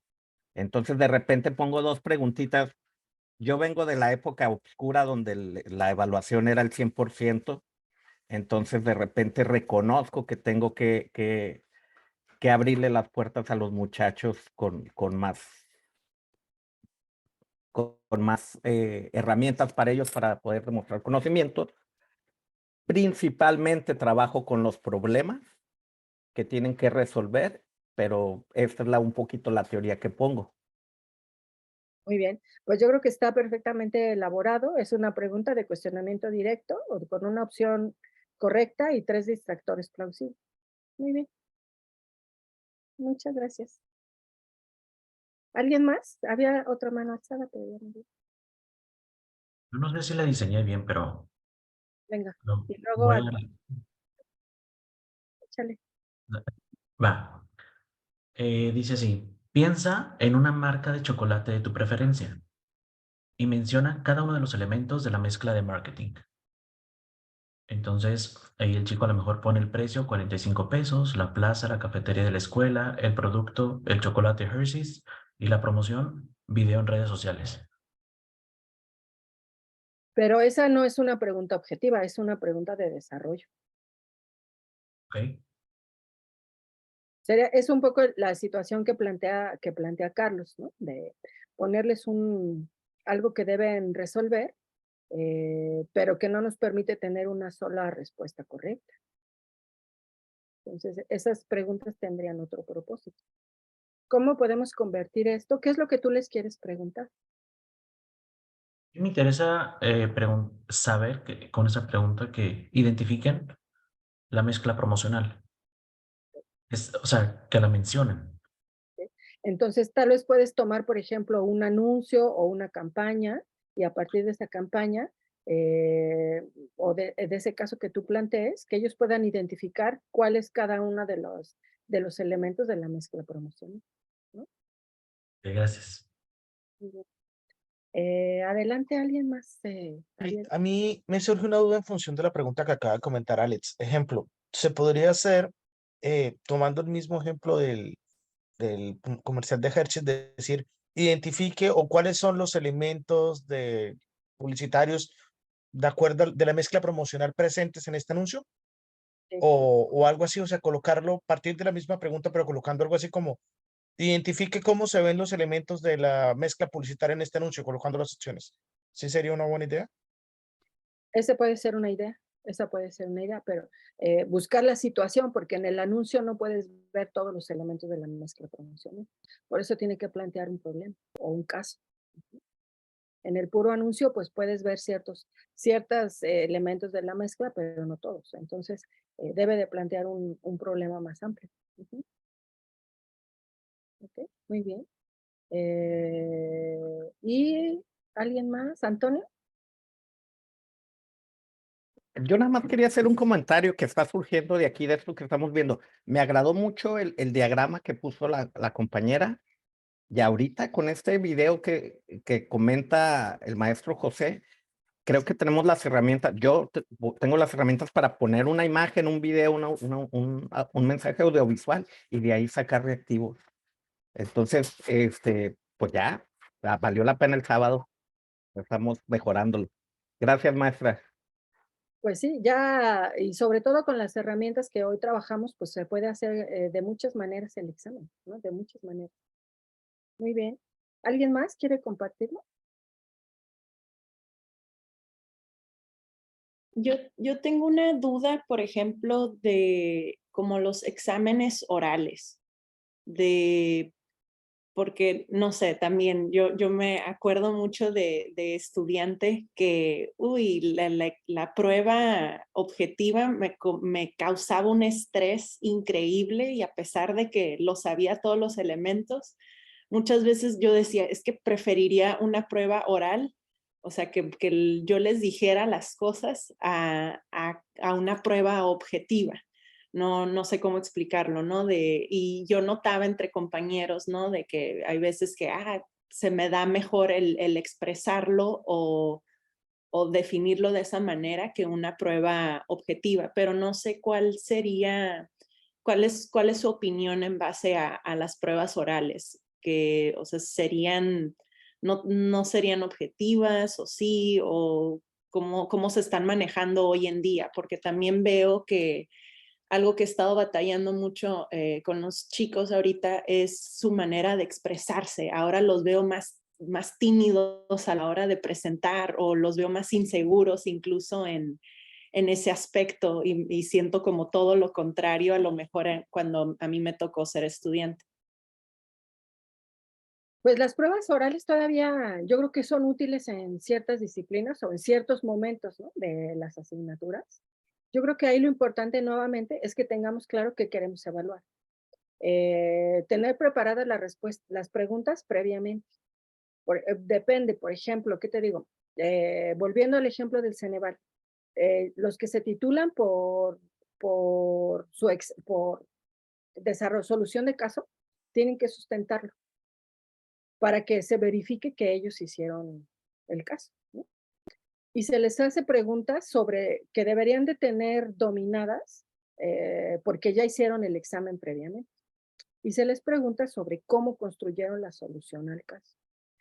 Y ahí se puede ver, de acuerdo al desempeño del estudiante, si realmente resolvió el caso, si comprendió la solución, si detecta a la hora de la exposición algunas debilidades en el planteamiento que elabora, si sabe lo básico de la disciplina, ¿no?, que debería de tener claro. También podemos utilizar rúbricas, pero las rúbricas deben estar enfocadas específicamente a lo que se está preguntando. Entonces, contesta no solo el desempeño, son como dos elementos. El desempeño en la prueba, que es un poco lo que mencionas ahorita, si son seguros, inseguros, si hablan con fluidez o si están titubeando, si ves que están tratando de recordar algo que memorizaron pero que no comprendieron en profundidad. Esa es una cosa. Y otra es el dominio que tienen de la temática, ¿no? Entonces, creo que debemos de tener ahí los instrumentos o cuando menos claros los criterios, porque a veces, y ahí volvemos al tema de la subjetividad, a veces depende muchísimo del criterio del profesor, que seguramente acierta. Ahí no ponemos en duda el criterio del profesor. Seguramente tiene claro qué está evaluando y cómo, pero el alumno no lo tiene claro. Entonces, creo que para eso nos serviría tener los instrumentos, simplemente para que el alumno sepa con base en qué se le está evaluando. Porque a lo mejor les pasa que cuando hagamos rúbricas o listas de cotejo, son como una constatación de lo que nosotros ya sabemos. Es decir, cuando ustedes revisan un trabajo, lo más probable es que ven y dicen, no, pues 8, ¿no? Pero ¿de dónde sale el 8? Cuando hacen la rúbrica o hacen su lista de cotejo, efectivamente sale 8. Y eso es probablemente porque ustedes, el dominio que tienen de su disciplina, ya les lleva a la conclusión de forma directa. Pero el alumno no sabe cómo llegaron a esa conclusión. Por eso les digo, esto de los instrumentos, sobre todo nos sirve para transparentar la evaluación. Y casi siempre van a constatar lo que nosotros ya habríamos decidido de cualquier manera, simplemente por la experiencia de haber evaluado, ¿no? Yo lo veo mucho en trabajos de investigación. Cuando aplico la rúbrica, y probablemente yo ya decidí qué es lo que va a sacar y lo constato a través de la rúbrica de evaluación. Y a veces sale más y a veces sale menos, pero es alrededor de eso. Entonces el alumno ya puede saber sí o no, o en qué falló, igualmente en la prueba oral, que son todavía más dilemáticas, mucho más dilemáticas que cualquier otro recurso evaluativo. Ahora, la ventaja de las pruebas orales es que le permite al estudiante establecer una argumentación, o sea, tiene oportunidad de otras posibilidades expresivas que no le dan otros medios. Y creo que esa puede ser una ventaja para los que hablamos mucho. Puede ser una ventaja a la hora de la evaluación, ¿no? Que tengan más facilidad, que puedan tener una cierta ventaja. Pero tener claro que lo que se quiere evaluar, ¿no? Les voy a poner en la plataforma un formato que vamos a usar la siguiente semana para establecer los criterios, las dimensiones y los reactivos, ¿no? O las evidencias, las herramientas y cuando es prueba los reactivos para que podamos armar nuestro sistema completo. Ok, muchas gracias. ¿Alguna otra duda, pregunta? Sí, maestra, ese formato que nos va a enviar, vamos a trabajar con él, nada más lo vamos a tener como una referencia para tenérselo, digo, para usarlo la semana que viene. ¿Cómo está, maestra? Bueno, varias cosas. Este reactivo que hicieron ahorita, les voy a pedir que lo suban en la plataforma. Les voy a abrir un espacio ahí para que yo les pueda comentar directamente a todos y cada uno. Y luego, el formato lo vamos a tener, lo descargan y lo vamos a usar la siguiente semana. Ah, ok, perfecto. Ya lo quieren ir llenando, pues estaría padrísimo porque iríamos adelantando, ¿no? O sea, ya Ok. cuando menos que elijan qué materia, qué unidad, y con base en eso, a empezar a trabajar nuestro sistema evaluativo. Ah, perfecto, maestra, gracias. Bueno, pues eso es lo que, Antonio. Sí, maestra, rápidamente. Si queremos evaluar en los alumnos conocimientos, habilidades y actitudes, ¿no estamos faltando un poquito a su formación cuando queremos eliminar el estrés de sus exámenes? Obviamente un estrés sano. Este es un dilema que yo tengo muy importante porque de nuevo he visto muchos muchachos con conocimiento que los mata la evaluación, los mata literalmente. Dicen, es que no sé qué tengo, que no puedo. Y desde mi punto de vista, desde mi punto de vista muy cavernícola a lo mejor, no estoy ayudándolos lo suficiente cuando les reduzco el estrés, en vez de decirle, claro que puedes, y tratar de motivarlos, demostrándose ellos mismos por medio de un examen que pueden manejar el estrés. Pero de nuevo, estoy tratando de complementar mi formación de ingeniero civil constructor, que es un ambiente increíblemente estresante, traerlo a la escuela y moldearlo para mentes que apenas están formándose. ¿Qué tan válido es una dosis sana de estrés como manera de formar a los estudiantes? Pues yo estoy de acuerdo. O sea, que debemos de pasar momentos de estrés en el proceso de formación. Lo que creo es que no debemos agregar estrés innecesario por haber elaborado mal la prueba. O sea, que la prueba debe ser muy buena para que el alumno, claro que siempre te va a dar estrés hacer una prueba. Sobre todo porque en la mayoría de nuestros sistemas, si estamos trabajando por competencias o por otro tipo de sistema, ya no hay examen, ¿no? O sea, simplemente hay alumnos que, pues, ¿qué les digo? En VM había alumnos que el único examen que hicieron en toda la carrera fue el del Ceneval.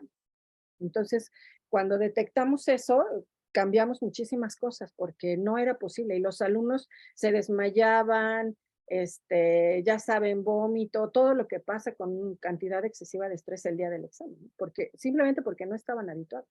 Entonces, sí creo que las pruebas deben ser parte de nuestro sistema de evaluación en la mayoría de nuestras asignaturas. Creo que está muy bien enfrentar estos momentos de verdad, ¿no? Como dicen en mercadotecnia, donde nos enfrentamos al estrés de la prueba. Pero lo que no debemos es agregar estrés a lo que ya está viviendo el alumno porque nuestra prueba es mala, ¿no? Ok. Es eso a lo que Muchas gracias, maestra. Le agradezco la respuesta. No sé qué opinen los demás sobre las pruebas. Esto siempre trae discusiones, ¿no? Stobart lo que dice que él tiene Uso y abuso de las pruebas, que es un libro que escribió sobre evaluación.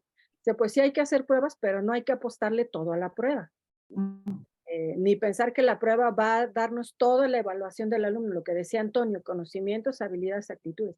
Las pruebas objetivas como esta nos pueden ayudar a evaluar conocimiento fundamentalmente, habilidades de forma relativa y actitudes raramente, ¿no? A menos que sean escalas valorativas.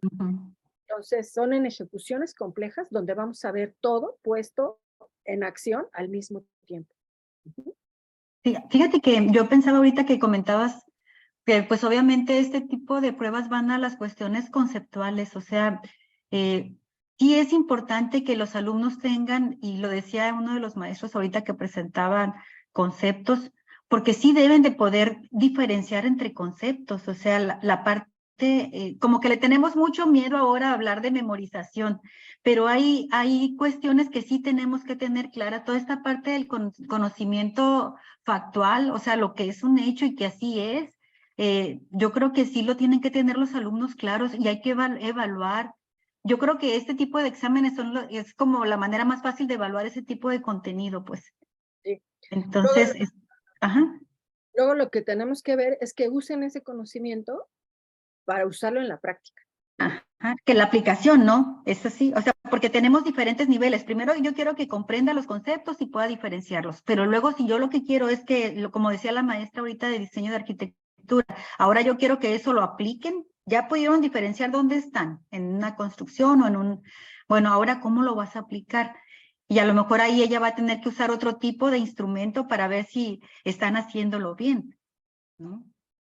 Por ejemplo, la lista de cotejo, la rúbrica, para ver si están aplicando el proceso de cimentación de manera adecuada, no sé, ¿no? Como son procesos más de habilidades, creo yo. Sí, que eso solo se puede evaluar cuando planteamos nuestras pruebas o nuestros recursos de evaluación con base en casos, problemas, proyectos. Eso. Solo en la ejecución, que esa es la lógica de las competencias, ¿no? Solo en la ejecución práctica es donde podemos evaluar si el alumno lo está poniendo todo al servicio de la solución de ese problema. Entonces, las pruebas del Ceneval, pues o las pruebas objetivas en general, son un antecedente, porque por más que hagamos pruebas basadas en caso, la verdad es que si no resuelven el caso o desarrollan el proyecto, pues es muy tangencial la evaluación, diría yo, ¿no? O sea, y como ya vimos ahorita, no todo lo que preguntamos en una prueba objetiva se puede hacer basado en un problema o en un caso. Entonces, ¿qué sería lo importante que deberemos de pensar como profesores, creo yo? Pues ir ponderando en nuestra área de conocimiento a qué le vamos a dar mayor peso. Yo, en el caso particular de lo que yo doy, trato de siempre ponerles un examen, cuando menos uno en la asignatura, y casi siempre en las primeras unidades, porque sí, como dice Rosario, si no sentamos las bases, luego tal vez les sea un poco más difícil, ¿no? Y solo hago ese examen, a menos que los vea así de plano que no están haciendo nada. Entonces ya les pongo un segundo examen, pero no es lo prioritario para mí, sino que ellos puedan desarrollar un proyecto y que vayan desarrollando ese proyecto a lo largo del ciclo escolar. Y doy materias súper teóricas a veces, ¿no? Entonces creo que en las prácticas es más fácil, ¿no? O que puede ser más evidente, no más fácil, pero sí más evidente cómo plantear el proyecto. Entonces, yo les invito a que esta semana, pues, piensen un poco en qué materia quieren trabajar, qué unidad o toda la materia, a qué le van a dar peso, si van a incluir un examen, si van a, o si van a trabajar solo caso, problema, proyecto. Como no nos va a dar tiempo de explicar tantos recursos, porque cada uno, explicar caso y problema es como 2 horas igual, ¿no? Entonces les voy a grabar un videito explicando cómo se trabaja el método de casos. Aunque ustedes, como habíamos dicho la clase pasada, pues hay diferentes tipos de casos. Voy a hablar de casos en general, más allá de los que se pueden usar en negocios, en medicina o en ciencias sociales, para que ustedes lo vayan repensando o vayan recuperando los casos que ya tienen. Y caso, problema y proyecto lo voy a explicar para que la clase que viene pues ya nos enfoquemos en armar nuestro sistema, veamos lo de rúbrica, que lo voy a ver más rápido, y portafolios, ¿no? Que es lo que nos faltaría para poder tener todo completo. Les voy a poner estos ejercicios que hice para nuestra sesión de hoy, que aparte del Socrati, del Menti, hice de Quizzes, de Nearpod y de otras aplicaciones que les pueden servir para hacer examen. Entonces, ustedes explórenlas y vean pues cuál resulta atractiva para sus estudiantes, ¿no? O que sirve porque se pueden integrar imágenes o videos, ¿vale? No sé si dudas o preguntas, Andrea. Los contenidos van a estar en Brightspace, ¿verdad? Sí. Ok, gracias. Yo tenía una duda de dónde está ese contenido. Ahorita ya revisé todo mi correo, ya revisé todo el institucional, el personal, todo, y no encuentro dónde enviaron o dónde se encuentra todo el contenido. Pues aquí está Francisco con nosotros. Yo también quería preguntar si todos podían verlo, porque como que no detecto que estén entrando a ver. Y solo puse ahorita las presentaciones. Nos falta subir. Buen día, doctora. Yo también lo tengo en Brightspace, el curso. Me gustaría saber cómo puedo acceder. Sí los veo dados de alta, déjenme, les comparto la pantalla. Sí los veo dados de alta todos, pero luego yo no veo que nadie entre ni me mande un mensaje o algo. Entonces, déjenme, se los voy a mostrar. Y tal vez Francisco nos pueda apoyar, ¿no? Para saber si fueron enviados los correos y si todos lo tienen a disposición, aunque creo que sí. Aquí están nuestras sesiones.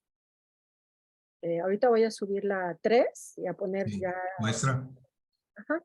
¿no sería conveniente con la persona que nos hace el favor de darnos el apoyo y a lo mejor darnos una liga para entrar directamente al área donde está el Brightspace, tal y como nos convocaron a este curso, que se me hizo muy práctico? Es que en el correo que se envía, se manda la clave, la contraseña y la liga de acceso. Ah, ok, bueno. Perdón. ¿No recibieron el correo? Yo recibí el correo para entrar a este taller. Como les decía, venía una liga con la que entré muy fácilmente. Ajá. Y lo que yo comentaba es si algo se pudiera hacer parecido para entrar y accesar a donde está el material, pero no tengo ningún correo tampoco. Ok, entonces si no han recibido el correo, yo creo que Francisco nos puede apoyar para que lo reciban a la brevedad y tengan ahí los materiales, los puedan descargar. En el correo reciben usuario, contraseña y la liga de acceso. Perfecto. Pero ahí sí, usuario y contraseña. Y yo verifico con Francisco lo del acceso a los maestros. Según yo, todos están dados de alta, ¿eh? Debería de aparecerles el aula en todas sus... A lo mejor no les aparece la primera y hay que buscarlos en el cuadrito. A ver, y buscar el listado del aula, pero si no, vamos a ver si les podemos mandar una liga para que puedan accesar directamente. Sería lo ideal, maestra Rosario. Yo creo que nos haría un gran favor. Nos Sí, porque facilitaría mucho ahí las está cosas. todo el material que la maestra ha estado utilizando desde la sesión pasada, la que tuvimos presencial, ahí está también ese material. Entonces, vamos a ver si lo podemos ver el mismo lunes para que ustedes ya puedan accesar. Y cualquier cosa, pues se comunican al mismo correo que les envió Francisco o se comunican conmigo. El material sí aparece, a excepción de la sesión número 3, todo el material sí lo estamos, yo en lo particular sí lo estoy viendo. Sí. Gracias, maestra. Ahorita voy a subir esta present y les voy a poner lo del formato y un espacio para que suban su reactivo. Y les haga ahí los comentarios. Les voy a poner aquí mi correo por si tienen algo que quieran comentarme.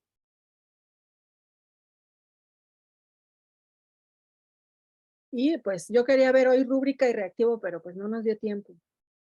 Entonces, nos va a quedar mucho material para otro curso después, ¿vale? Así que, pues, no sé si estoy bien en la hora. ¿Ya son las 12? ¿Sí? Faltan, no son las Faltan 11, ¿no? faltan 5 minutos. Se me pasó súper rápido, ¿no? Sí. Ay, no. Bueno, está muy bien. Pues, cualquier cosa que necesiten, me escriben. Yo ahorita subo lo que nos hace falta y el lunes se resuelve el problema del acceso. Sí, ahí nos vas a poner el enlace para subir el ítem que nos pediste Sí. hoy, ¿verdad? Ok. Sí, ahí vamos a poner el enlace para que lo suban como una actividad y les pueda dar la retroalimentación. Es el reactivo, ¿verdad, maestra? Sí, nada más. Perfecto, muy bien. Gracias. Y les voy a poner también las ligas a todos los recursos para hacer pruebas en línea, para que los exploren y ahí ponen su nombre para que yo vea que ya lo hicieron, ¿no? Si tienen tiempo, tampoco es obligatorio, pero sería padre que las revisen para ver cuáles les sirven. Vale, pues disfruten su fin de semana. Igualmente. Disfruten Tijuana. Muchas gracias. Muchísimas gracias, maestra. Que les vaya bonito. Buen Gracias fin a de todos. semana.